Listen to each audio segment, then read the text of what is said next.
मेरे प्यारे नेत्रहीन भाइयों और बहनों, चैप्टर 4 श्लोक 16 to 23।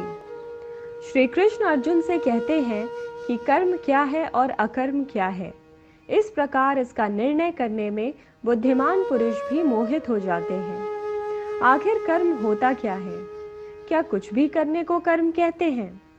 कृष्ण इसका मतलब समझाते हुए कहते हैं कि कर्म क्या है ये समझना चाहिए और अकर्म क्या है ये भी समझना चाहिए, और साथ में विकर्म के स्वरूप को भी जानना चाहिए। 3 शब्दों में कहा है श्री कृष्ण ने, कर्म, अकर्म और विकर्म, यानी कुछ करना, कुछ ना करना और कुछ ऐसा करना जिसमें अपना स्वार्थ और दूसरों का अहित है। जो मनुष्य कर्म में अकर्म और अकर्म में कर्म देखता है वो और लोगों से ज्यादा बुद्धिमान है, और ऐसा योगी सभी कर्मों को करने वाला है। कर्म में अकर्म देखने का मतलब है कि जो मनुष्य कर्म करते हैं लेकिन उस पर घमंड नहीं करते कि करने वाला वो खुद है, वो कर्म में अकर्म को देख रहा है, कर्म को कर्तव्य मानकर कर रहा है।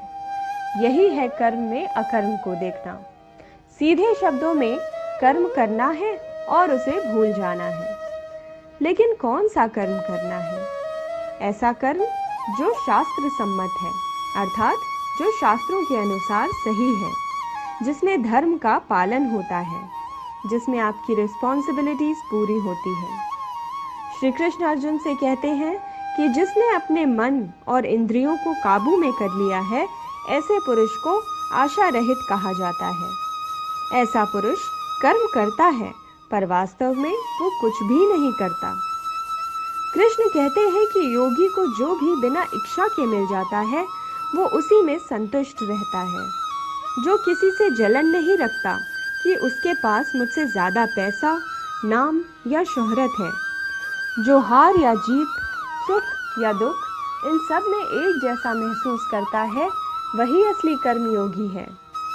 कर्मयोगी अपनी इच्छाओं पे विजय पा अपने लगाव को खत्म करते हैं। उन्हें अपने शरीर पर भी घमंड नहीं रहता कि मैं इतना ताकतवर या सुंदर हूँ।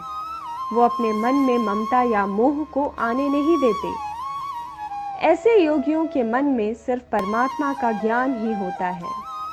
इतना कठोर नियंत्रण होने की वजह से ही ये मोक्ष को प्राप्त करते हैं।